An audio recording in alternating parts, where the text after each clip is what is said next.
నమస్తే. ప్రస్తుతం మనతో పాటు ప్రముఖ ఆధ్యాత్మికవేత్త, astrologer professor doctor Mullapudi Satyanarayana Murthy గారు ఉన్నారు. గురువు గారితో మాట్లాడేద్దాం. నమస్కారం గురువు. నమస్కారం మణిగత గారు. గురుగారు, ఈ నవంబర్ 10వ తారీఖు నుంచి గురువు వక్రగతి చెందాడు. అలాగే రీసెంట్గా మనం చూసుకున్నట్లయితే పోతులూరు వీరబ్రహ్మేంద్ర స్వామి గారి ఇల్లు అయితే అక్కడ కూలిపోవడం జరిగింది. అలాగే మనం బాంబ్ బ్లాస్ట్ చూసాం ఢిల్లీలో, చాలా మానుష్యమైన సంఘటన. అలాగే చాలా వరకు బస్సు ప్రమాదాలు జరుగుతున్నాయి ఈ మధ్యన. కాలజ్ఞానంలో ఏమైనా రాసుందా అంటే బ్రహ్మం గారు నా ఇల్లు కూలిపోయిన తర్వాత దేశంలో ఇంకా ప్రపంచం అంతా కూడా విపత్కర పరిస్థితులు జరగబోతాయి అని చెప్పి ఏమన్నా కాలజ్ఞానంలో రాసుందా? ఓవరాల్గా ఇలాంటి పరిస్థితులు ఈ రోజుల్లో మనం చూడడానికి ప్రధాన కారణాలు ఏమై ఉండొచ్చు గురుగారు? తప్పకుండా రాయబడుతుంది. పోతులూరు వీరబ్రహ్మేంద్ర స్వామి వారి కాలజ్ఞానంలో క్లియర్గా తన ఇల్లు కూలిపోయినప్పటి నుంచి తన కుమార్తె మనవాళ్ళకి ఇచ్చారు. ఆ మనవాళ్ళు ఇంకా పీఠాధిపతి పెద్ద భార్య కొడుక్కి ఇవ్వాలని ఒక ఆయన, చిన్న భార్య కొడుక్కి ఇవ్వాలని చిన్నపిల్లాడు. ఇది కూడా ఇంకా సెటిల్మెంట్ అవ్వలేదు. ఇక్కడి నుంచి అంతా డిక్లైన్ అని చెప్పబడి ఉంది. ఆయన ఇల్లు పడిపోవడము అక్కడి నుంచి అంతా కూడా 1962 సంవత్సరంలో అష్టగ్రహ కూటమి వచ్చింది. అక్కడ మొత్తం ఈ యొక్క బ్రహ్మంగారి గుళ్ళో గంటలన్నీ మోగుతాయి అన్నారు, మోగినాయి. అలాగే గురుడు మనకి వక్రించినప్పుడు, అలాగే ఈ శని మీనరాశిలో ఉన్నప్పుడు ఆయన వక్రించాడు, శని వక్రించున్నాడు, గురుడు వక్రించున్నాడు. అప్పుడు క్లియర్గా చెప్పబడి ఉంది ఏమని, ఇలాంటి బాంబ్ బ్లాస్ట్లు, ఇలాంటి బస్సులు ప్రమాదాలు, ఇలాంటి సైక్లోన్స్, అర్త్క్వేక్స్, భూకంపాలు, వాల్కానో, సముద్రంలో తుఫానులు రావడం, ఇలాంటివి వరుస పెట్టి జరుగుతాయి అని చెప్పారు. పోతులూరు వీరబ్రహ్మేంద్ర స్వామి వారు కాకుండా అనేక మంది పిచ్చి పిచ్చోళ్ళంతా కాలజ్ఞానాలు రాశారు. ఈ మధ్యకాలంలో చాలామంది నేను వీరబ్రహ్మేంద్ర స్వామి అంశనని, నేను వాళ్ళ ఆత్మనని, నా పేర్లన్నీ వాళ్ళ కాలజ్ఞానంలో ఉన్నాయని ఒక బ్రహ్మంగారి మఠంలో దొరికే ఒక పుస్తకాన్ని బట్టి కొట్టేసి, ఇది పద్యాల రూపంలో ఉన్నదాన్ని బట్టి కొట్టేసి, నా పుట్టుమచ్చ ఇందులో ఉంది, ఇందులో చెప్పబడి ఉంది, నేను శుకుడు అని ఉంది, నా పేరు శుకుడు కాబట్టి ఇదిగో శుక కాబట్టి ఇందులో టాలీ అయిందని, ఇలా ఏదో పాప వాళ్ళు ఏదో చిన్న చిన్న వాళ్ళు కాబట్టి వాళ్ళని వదిలేసేయండి, ఏదో చెప్పుకుంటున్నారు ఏదో చిన్న చిన్న లాభాల కోసం అనుకుని వదిలేద్దాం. పెద్ద పెద్ద హేమాహేమీలే వస్తారు. వీరబ్రహ్మేంద్ర స్వామి వారిని ఛాలెంజ్ చేసే కాలజ్ఞానం ఉందా? అసలు ఎక్కడా లేదు. సాక్షాత్తు వేదవ్యాసుడికే సమానంగా ఛాలెంజ్ చేస్తున్నటువంటి వాడు పోతులూరు వీరబ్రహ్మేంద్ర స్వాముల వారు. వేదవ్యాసుల వారు ఏం చెప్తారు? కలియుగాంతో 4,32,000 సంవత్సరాలు అని చెప్పారని వీళ్ళ చెప్తారు. ఎవరు? ఈ ప్రవచనకారులు వీళ్ళు. పోతులూరు ఆయన వేదవ్యాసుల వారు కాల ప్రమాణం చెప్పలేదు. 4,32,000 సంవత్సరాలు ఉంది, కానీ మనిషి ఆయుర్దాయం 120 సంవత్సరాలు. మరి కృష్ణుడు 120 సంవత్సరాలు బతికాడు అన్నాడు. ఇప్పుడు కలియుగంలో 100 సంవత్సరాలు అన్నాడు. 100 సంవత్సరాలు దాటిన వాళ్ళు బోల్డ్ మంది ఉన్నారు. బ్యాడ్ హ్యాబిట్, సిగరెట్లు, డ్రింకింగ్, అమ్మాయిలతో తిరుగుతూ ఉంటే ఆయుర్దాయం ఎలాగైతే తగ్గిపోద్దో వీడికి సుఖవ్యాధులన్నీ వచ్చేసి, ఆ విధంగా యుగ ప్రమాణం కూడా అధర్మాలు జరుగుతున్నప్పుడు ఖచ్చితంగా ఈ అధర్మాలన్నీ కూడా ఎక్కువైపోయినప్పుడు ఆ యుగం యొక్క ఆయు పరిమాణం కూడా తగ్గిపోద్దని చెప్పాడు వ్యాసుడు. ఆ పాయింట్ చెప్పకుండా 4,32,000 సంవత్సరాలను కన్ఫ్యూజ్ చేస్తారు జనాల్ని. మరి పోతులూరు వీరబ్రహ్మేంద్ర స్వాముల వారు సాక్షాత్తు బ్రహ్మ విష్ణు మహేశ్వరుల అవతారం అని తెలుసు, సిద్ధయ్య ఈశ్వరుడు అవతారం అని తెలుసు. ఆయన సరదాగా చెప్తారా? ఆయన డీకోడ్ చేశారు. ఆయన ఒక్కడే డీకోడ్ చేసి త్వరలో కలియుగాంతం ఉంది, ఎందువల్లనంటే అధర్మం పెరిగిపోయినప్పుడు ఇలాంటి అవరోధాలన్నీ జరుగుతాయని చెప్పి ఆయన రాశారు. ఓకే, వంగా బాబా ఉందండి. వంగా బాబా ఒక జ్యోతిష్కురాలు, ఆమె తపస్సు చేసింది, బల్గేరియన్ జ్యోతిష్కురాలు. ఆమె చెప్పిన ప్రెడిక్షన్స్ జరిగినాయి. అలాగే నోస్ట్రడామస్ ఉన్నాడండి, ఫ్రాన్స్కి సంబంధించినటువంటి జ్యోతిష్కుడు కమ్ వైద్యుడు. ఆయన చెప్పారంటే అర్థం. వాళ్ళిద్దరిని తీసుకొచ్చి పోతులూరు వీరబ్రహ్మేంద్ర స్వామి వారికి పోల్చడం సరికాదు. అయినప్పటికీ కూడా వాళ్ళు ముగ్గురు చెప్పినవన్నీ కూడా సమానమైనవి. అంటే పోతులూరు వీరబ్రహ్మేంద్ర స్వామి వారు చెప్పినవే వీళ్ళు వంగాబాబా గారు, నోస్ట్రడామస్ గారు చక్కగా డీకోడ్ చేసి చెప్పారు. ఇది తెలియనటువంటి జనం ఇంకా 4,32,000 సంవత్సరాలు ఉంది, ఈయనేమో ఇలా చెప్తున్నారండి. నేను ఛాలెంజ్ చేస్తున్నాను. పోతులూరు వీరబ్రహ్మేంద్ర స్వామి వారు చెప్పిన దానికి ఆన్సర్ చెప్పండి, వాళ్ళ మనవళ్ళు చెప్పండి, కావాల్సి దమ్ముంటే. బనగానపల్లి దేవస్థానం ఇవన్నీ ఉన్నాయిగా, జనాలు కామన్ జనాలు తీసి అవతల పక్కన పడేసాయి. ఎందుకంటే కామెంట్లు ఎన్నన్నా పెడతారు పిచ్చి పిచ్చిగా. పండితులకు ఛాలెంజ్ ఇది. మరి చెప్పండి, ఇప్పుడు ఎవల్యూషన్ అంటే ఏంటి? ఒక ఏకకణ జీవిగా వచ్చినటువంటి వాడు 2 కణాలు 3 కణాలు పారమేశ్వరం, అమీబా, పారమేశ్వరం ఇలా వెళ్ళి మొత్తం మత్స్యావతారం చేప అయ్యి, చేప నుంచి కూర్మావతారం ఇదయ్యి, తర్వాత వరాహావతారం, ఇవన్నీ అవతారాలు. ఫస్ట్ అవతారం కూర్మ అవతారం, ఇలా వరుసలో ఎదుక్కుంటూ వచ్చి నరసింహ అవతారం మనిషి మృగం, ఎవల్యూషన్ ప్రాసెస్ అది. అలాగే మనిషి అయ్యాడు, పూర్తిగా లిల్లీపుట్ అయ్యాడు, తర్వాత పెద్దవాడయ్యాడు, రాముడు అయ్యాడు, కృష్ణుడు అయ్యాడు. కృష్ణుడు ఇంకా ఎప్పుడో 5000 సంవత్సరాల క్రితం ఉన్న కృష్ణుడు అలా ఉండడానికి శాస్త్రాలు క్లియర్గా చెప్తున్నాడు. వేదవ్యాస మహర్షి చెప్పినటువంటివి డీకోడ్ చేయకుండా ఎందుకు మీరు మిళితం చేసి చెప్తున్నారు, పిచ్చి పిచ్చిగా చెప్తున్నారు. ఎవల్యూషన్ అనే దానికి ప్రతిదానికి ఉంది. ఆనాడు ఉన్నటువంటి గురువు కృష్ణుడు, ఆయన 5000 సంవత్సరాలు దాటిన తర్వాత మళ్ళీ మారిపోతాడు. అప్పుడున్న దేవుళ్ళు అప్పుడులా ఉండరు. ఇప్పుడున్న మనుషులు తెలివితేటలు, ఇప్పుడు మనం చిన్నప్పుడు కంప్యూటర్ ఆపరేట్ చేయడం వచ్చా, మనకి రాదు. ఫోన్ ఆపరేట్ చేయడం వచ్చా, రాదు. వీళ్ళు ఇప్పుడు పుట్టిన పిల్లోడు ఆటోమేటిక్గా నేచర్కి అకస్టమ్ అయిపోతున్నాడు, అలవాటు అయిపోయి వాడు ఏం చేస్తున్నాడు, తీసుకోగానే సెల్ ఫోన్ పెట్టేసి యూట్యూబ్ ఎలాగ ఆపరేట్ చేయాలో ఫేస్బుక్ కూడా చూసేస్తున్నాడు సంవత్సరం పిల్లోడు.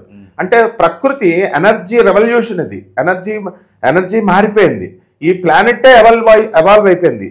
ఈ యుగం పేరు ఎనర్జీ ఎవల్యూషన్ ప్లానెట్ అయిపోయింది. కాబట్టి దాంతోపాటు మన మైండ్స్ కూడా డెవలప్ అయిపోతాయి. ఆ విధంగా లార్డ్ కృష్ణ ఇప్పుడు 5000 సంవత్సరాల క్రితం ఉన్న కృష్ణుడు కృష్ణులో లేడు, లార్డ్ ఆనందమూర్తిగా వచ్చాడు.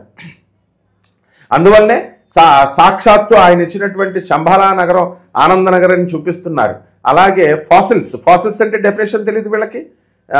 మానవ స్కల్, తర్వాత ఈ యొక్క పులులు లైన్స్ స్కల్స్, ఇవన్నీ కూడా రాతిగా మారతాయి. మొత్తం అన్ని దేని స్కల్ అయినా పుర్రే రాతిగా మారతాయి కొన్ని కోట్ల సంవత్సరాలు. వెళ్ళి చూసుకోండి, కలకత్తాలో నేను అడ్రస్ ఇస్తున్నాను.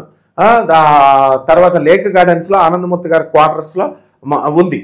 తర్వాత ఆయన స్కల్స్ని అన్ని చూపించారు. ఇది ఆనందనగర్ శంబాలా గ్రామం తవ్వినప్పుడు ఈ ఫాసిల్స్ ఉన్నాయి ఈ భూమి. తర్వాత డైనోసర్స్ కూడా అందులో ఉన్నాయి.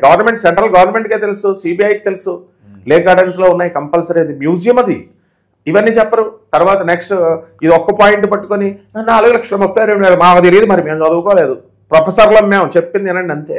ఇక్కడ పోతులూరు వీరబ్రహ్మేంద్ర స్వామి వారు ఎలాగైతే చెప్పారో కాల పరిమాణం మారుతుందని.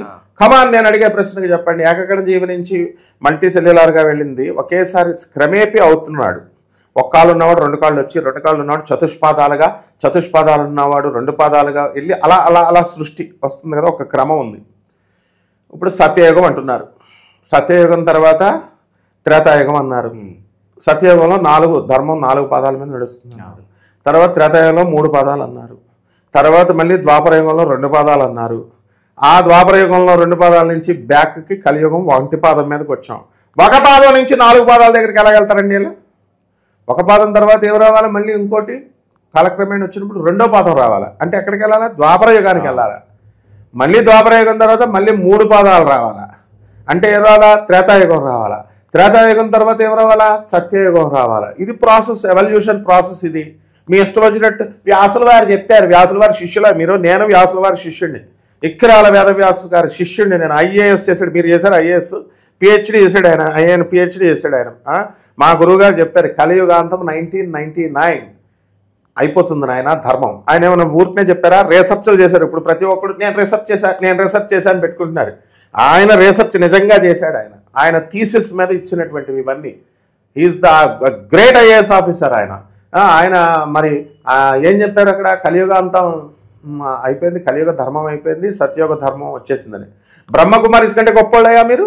మౌంట్ ఆబూలో బ్రహ్మకుమారీస్ వాళ్ళు పెట్టిన గోడ ఇటుకు లేదు, ఇటుకు కట్టడానికి డబ్బులు లేవు వీళ్ళ దగ్గర. అంత పెద్ద ఇంటర్నేషనల్ గ్లోబల్ క్వార్టర్స్ కట్టారు. కొన్ని వేల బ్రాంచీలతో మౌంట్ ఆబూ నడుస్తుంది. శివబాబా గారు చెప్పారు, నాయన మనం కలియుగ ధర్మం అయిపోయి ఇప్పుడు సత్యయుగ ధర్మంలోకి వచ్చేసామని. అలాగే ఆర్ట్ ఆఫ్ లివింగ్ గురువు గారు రవిశంకర్ కంటే గొప్పవాళ్ళు వీళ్ళు. నాయన మనం సత్యయుగ ధర్మానికి వెళ్ళాము అన్నారు. రవిశంకర్ గారే స్వయంగా వాళ్ళ శిష్యులు సమీరా అని ఉంది, ఆమె పెద్ద వెటనరీ డాక్టర్. ఆమె చిన్నప్పటి నుంచి కూడా, ఆమె ఖమ్మంలో అనమాట, చిన్నప్పటి నుంచి కూడా ఆయన గురువుగారి దగ్గర జరిగింది. వాళ్ళ ఫ్యామిలీ కావాల్సిన దమ్ముంటే ఆర్ట్ ఆఫ్ లివింగ్ రవిశంకర్ గారు ఏం చెప్పారన్నది ఆమె చెప్పొద్దు, మీరు అడగండి. ఏం చెప్పారు ఆర్ట్ ఆఫ్ లివింగ్ రవిశంకర్ గారు అంటే? కలియుగాంతం అవ్వలేదు మీకు, ఆయన ఎంత అద్భుతంగా చెప్పారు ఆయన గురువుగారు. కలియుగాంతం అవ్వలేదు, ఇంకా కలియుగాంతం అయ్యేసరికి ఇంకా మనుషులు నీచులైపోతారు. ఏమైపోతారు అంటే పాపులైపోతారు, ఇంకా పాపులైపోతారు, క్రూరులైపోతారు, ఒకరినొకరు మోసాలు చేసుకుంటారు, చంపుకుంటారు, రేపులు చేసుకుంటారు. ఇది కాదు ఆబ్జెక్ట్ ఆఫ్ మెడిటేషన్. ఏమవుతుంది? సిన్ అని పాపం పెరిగిపోద్ది అంటే ఈ ఎలాగైతే ఈ పాపం ఆబ్జెక్ట్ ఆఫ్ మెడిటేషన్ ప్రకారం as you think so you become, ఏదనుకుంటావు నువ్వు అది అయిపోతావు. As you sow you reap, ఏది విత్తనం వేస్తే ఆ చెట్టే వస్తుంది. రావి చెట్టు విత్తనం వేస్తే రావి చెట్టే వస్తుంది, మర్రి చెట్టు రాదు కదా. ఆ విధంగా పాపం పాపం పాపం అని ప్రచారాలు చేయడం వల్ల ఈ చేతకాని ప్రవచనకారులు, చేతకాని వాళ్ళంతా ప్రవచనకారుల బయలుదేరి దానివల్ల ఏమవుతుంది, నిజంగానే పాపాలు అవుతున్నారు. కలియుగాంతానికి వచ్చేసరికి ఇంకా మనం పాపాత్మమైపోతాం. ఇంకో ఇద్దరు నుంచుకున్న వాళ్ళు ముగ్గురు నుంచుకుందాం, ఒకరిని మోసం చేసినట్టు 100 మందిని మోసం చేద్దామని చెప్పేసి డిటీరియరేట్ అయిపోయి మైండ్ అంతా కూడా వెనక్కి వెళ్ళిపోతుంది. వెనక్కి వెళ్ళిపోవడం వల్ల పతనం అవుతున్నాం మనం. చంబాల నగరం 4,32,000 సంవత్సరాలు అయింది, ఇంకా 2,24,000 సంవత్సరాలే అయింది. ఇప్పుడు దానికి దీనికి సంబంధం ఏంటి? ఆ రిప్రజెంటేషన్ ఫ్యాక్టర్కి డెఫినేషన్ అడుగుతాను నేను వచ్చి. మ్యాథమెటిక్స్లో రిప్రజెంటేషన్ ఫ్యాక్టర్ అంటే ఏంటి? 1 కిలోమీటర్ = 1 యూనిట్ 1 cm అంటాం. మ్యాథమెటిక్స్ ఏం తెలియకుండా PhD ప్రొఫెసర్తో మామూలుగా మాట్లాడి ఊరుకుంటానా? సో ఆ రిప్రజెంటేషన్ ఫ్యాక్టర్స్ ప్రకారం కాల పరిమాణాలు తేడాలు ఉంటాయి. బ్రహ్మదేవుడు ఇలా కన్ను కొట్టేయడానికి ఒక క్షణకం కన్ను ఇలా మూసి ఇలా కన్ను తెరిచే లోపల ఇక్కడ మనకు భూలోకంలో ఒక 100 సంవత్సరాలు అయిపోతాయి. ఏం తెలిసి వీళ్ళకి డిఫరెన్స్లు ఉంటాయి. కైలాస పర్వతమే వెళ్ళొచ్చిన వాళ్ళం మేము. అర్థమైందా? మా గురువులంతా కైలాస పర్వతం వెళ్ళారు. అక్కడికి వెళ్తుంటే గోల్డ్ ఇవన్నీ కూడా పెరిగిపోతాయి. కరాన్ రజనీకాంత్ గారితో ఎన్నోసార్లు వెళ్ళాం. నువ్వు వెళ్ళావా? హిమాలయ పర్వతాలకి ఏది పరమహంస యోగానందుల వారి యొక్క వాళ్ళు తీసుకెళ్ళినటువంటి మహావతార్ బాబాజీ కేవ్ అని ఉంటుంది, అందులోకి వెళ్ళాం. తర్వాత ఇవన్నీ కూడా మనకి ఆ పర్వతాల దగ్గరికి వెళ్తున్నప్పుడు గోల్డ్ పెరుగుతాయి, శరీరం ముడతలు వస్తాయి, సంవత్సరాలు పెరిగిపోతాయి, వయసు పెరిగిపోతున్నట్టుగా ఇంత ట్రాన్స్ఫర్మేషన్ జరుగుతుంది, ఇంత మ్యూటేషన్ జరుగుతుంది. వైరస్ ఎలాగైతే కరోనా వైరస్ ఎలాగైతే మ్యూటేషన్ ఎలాగైతే రకరకాల రీసెర్చ్ చేసే లోపల గోల్డ్ ఎంత పెరిగిపోయింది, ఆ విధంగా పెరిగిపోద్ది. కాబట్టి అక్కడ గురువు గారు ఏం చెప్పారు, మనకి కాల పరిమాణం ప్రకారము ఇప్పుడు మనము ఈ క్రైస్తవుల ప్రేయర్ కూడా అదే. I M sinner, I committed some since. I M sinner, I committed some since, please forgive me father. ఇది ప్రార్థన. అంటే నేను పాపిని, నేను పాపం చేసి ఉన్నాను, నన్ను పాప నుంచి నన్ను రక్షించు దేవా. యేసు ప్రభు ఉన్నాడు క్లియర్గా, హిందువులకే తెలియదు. యేసు ప్రభు ఆయన 2 సంవత్సరాలు ఎక్కడున్నాడు? Any Christian, any bishop, any Pope వచ్చి చెప్పండి నాకు ఎక్కడున్నాడు, నేను చెప్తాను. ఆయన హిమాలయ పర్వతాల్లో మహావతార్ బాబాజీ దగ్గరికి వచ్చి రిక్వెస్ట్ చేసుకున్నాడు. జీసస్ ఇస్ గాడ్, అందులో డౌటే లేదు, దేవుని కుమారుడు ఆయన. ఆయన లేడని ఏళ్ళు అంటారు, ఏళ్ళు లేడని హిందూ దేవుళ్ళు రాముడు కృష్ణుడు మఠం తింటారు, వాళ్ళు లేరని క్రైస్తవులు అంటారు, ఏం హిందువులే అంటున్నారు, ఏంటిదంతా. కాబట్టి ఇక్కడ ఏం జరిగిందంటే నాయన, ఈ యొక్క నేను పాపిని అనుకోవడం వల్ల ఇందాక నేను చెప్పిన సూత్రం ప్రకారం ఆబ్జెక్ట్ ఆఫ్ మెడిటేషన్ పాపమయ్యి నిజంగానే పాపం అవుతాం. అందుకని గురువుగారు సాక్షాత్తు కృష్ణుడే ట్రాన్స్ఫర్మ్ అయ్యి లార్డ్ ఆనందమూర్తిగా పరమహంస యోగానందుల వారిగా వచ్చి మన ఆర్ట్ ఆఫ్ లివింగ్ రవిశంకర్ గారుగా వీళ్ళ గురువులుగా శివుడే సాక్షాత్తు కృష్ణుడే వచ్చి ఏం చెప్పాడు, నాయన ఇది పద్ధతి కాదు, మీరంతా ఏం ప్రార్థన చేయాలంటే ఐఆమ్ తండ్రి, యు ఆర్ గ్రేట్ ఫాదర్, నువ్వు చాలా గొప్పవాడివి. ఐఎమ్ యువర్ గ్రేట్ సన్, నేను నీ గొప్ప కొడుకుని, ఘనమైనటువంటి వాడివి నువ్వు, నీ కొడుకుని నేను, నాకు అన్ని ఘనమైన బుద్ధులు ఉంటాయి, బ్లెస్ మీ ఓ ఫాదర్ అని అడగాల. అప్పుడు ఆబ్జెక్ట్ ఆఫ్ మెడిటేషన్ ఇక్కడ డివినిటీ మీద, అంటే దివ్యత్వం, ఘనమైనటువంటి వాడు, గొప్పవాడు అనే వస్తువు మీద మనం దృష్టి పెట్టినప్పుడు అప్పుడు మనం యాజ్ యూ తో సో యూ బింక్ రిజల్ట్ ప్రకారము మనం డివైన్ అయిపోతాం. ఆబ్జెక్ట్ ఆఫ్ మెడిటేషన్ డివినిటీ కాబట్టి, అంటే గొప్పవాళ్ళం అవుతున్నాం. అలా గొప్పవాళ్ళు అవ్వాలని చెప్పేసి రవిశంకర్జీ గారు కానీ, ప్రభాత్ రంజన్ సర్కార్ కానీ, ఆనందమూర్తి గారు, పరమహంస యోగానందుల వారు కానీ, మహావతార్ బాబాజీ వీళ్ళంతా చెప్తున్నారు. అలా ఈ యుగాన్ని ట్రాన్స్ఫర్మేషన్ చేయమన్నారు. యుగం ఏంటంటే ఇప్పుడు మనం సత్యయుగంలోకి వచ్చేసాం నాయన. 1999 నుంచి మనం పాపాలు చేయకూడదు, ధర్మం 4 పాదాల మీద నడవాలి, మంచిగా ధర్మం మీద నడవండి నాయన అంటే అర్థం ఏమిటప్పుడు అందరూ ప్రతి ఒక్కడు కూడా ధర్మం నడుస్తాడు. ధర్మం నడి ఆలోచన విధానం మారుతుంది. మనం పాపుల్లాగా ఇంకా క్రూరులాగా హత్యల్లాగా బాంబు బ్లాస్టింగ్లు చేసుకోకుండా మంచిగా అయ్యి దేవతల శరీరము మన శరీరమే మారుతుంది. మహావతార్ బాబాజీ 2000 సంవత్సరాల క్రితం ఆయన నాగరాజు, ఆయన పేరు తమిళనాడు ఆయన. మరి ఆయన వాళ్ళంతా మహాభారత్లో అందరూ కూడా అన్నం తినేవారు కాదు, కూరగాయలు తినేవారు. ఆ కూరగాయల చెట్లు ఇప్పుడు లేవు. ఏం తెలిసి రీసెర్చ్ చేస్తే ఏ స్పీసెస్ ఉన్నాయో ఏ స్పీసెస్ లేదా డాక్టర్ గారు నేను చెప్తాను. అప్పుడు మనకు శరీరం దివ్య శరీరం అవుతుంది. కాబట్టి దివ్య శరీరం అయ్యి మహావతార్ బాబాజీ గారు కలియుగానికి సత్యయుగానికి అన్నిటికీ తట్టుకునే బాడీ వచ్చింది. ఆయన ఎటర్నిటీ, ఆయనకి మరణం లేదు, ఇమ్మోర్టాలిటీ. మనందరం మోర్టల్ బీయింగ్స్. మహా ఉంటే ఎన్ని సులగబులు చెప్తున్నాం, ఒక 50-20 సంవత్సరాల తర్వాత నన్ను క్రిటిసైజ్ చేసేవాళ్ళు ఉండరు, నేను ఉండను. కానీ శాశ్వతంగా సబ్జెక్ట్ మాత్రం శాశ్వతంగా ఉంటుంది, ఎందుకంటే కరెక్ట్ చెప్పాలి. ఆయన ఇమ్మోర్టాలిటీ, ఇమ్మోర్టల్ ఆయన. కాబట్టి మనము సత్యయుగంలోకి ట్రాన్స్ఫర్మ్ అయిపోయామని వీళ్ళు పెద్దలు చెప్తున్నారు. దానివల్ల మనం ఏంటంటే మనం చేయాల్సింది మనం ధర్మంగా నడుచుకోవాలి, మంచి మార్గంలో వెళ్ళాలి. ధర్మంగా వెళ్ళినప్పుడు మ్యూటేషన్ ఏమవుతుంది, మనకి మన మైండ్ ప్రింట్సే కదా మనకు అందరికీ కష్టాలు సుఖాలు అన్నీ ఎందుకు వస్తున్నాయంటే నిజంగా ఈ కష్టాలు సుఖాలు లేవు. ఇవన్నీ మనం గత జన్మల్లో చేసినటువంటి కర్మల యొక్క ప్రింట్ అనమాట. ఆ ప్రింట్ మన మైండ్ మీద పడిపోయింది. ఇప్పుడు నేను క్లాస్ చేయడానికి నేను ప్రొఫెసర్ని కాబట్టి క్లాసులు చెప్తాను. నా medical college students, engineering college students నేను క్లాసులు చెప్తాను. దాని మీద నేను బోర్డు మీద రాస్తాను. చెరిపేది ఎవడండి? నేనే జరుపుకుంటాను. అంటే గురువుకి ఒక్కడికే అధికారం ఉంది శిష్యుల యొక్క కర్మలను చెరిచేది. అలా ఆయనే గురుదేవుడు అయినటువంటి దత్తాత్రేయుడు మహావతార్ బాబాజీ గురువే చేస్తాడు.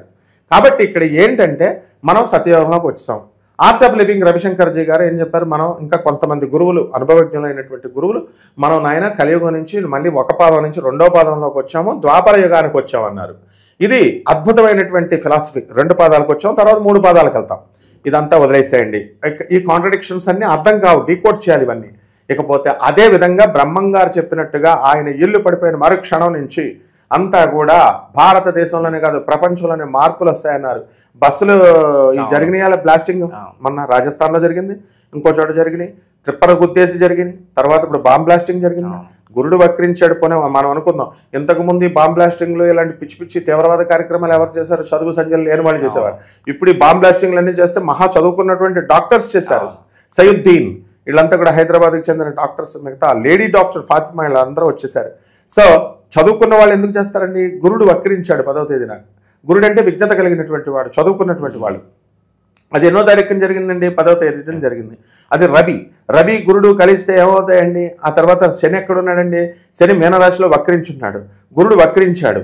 తర్వాత రవి మనకి ఈ యొక్క తులలో మనకి నేర్చపట్టేసి ఇంకా తులలోనే ఉన్నాడు. మరి వీటిని రీఛార్జ్ చేస్తే డాక్టర్స్ ఇన్వాల్వ్మెంట్ ఉంది అనేటటువంటిది క్లియర్గా తెలుస్తుంది మనకి. జ్యోతిష శాస్త్రం క్లియర్గా చెప్తుంది.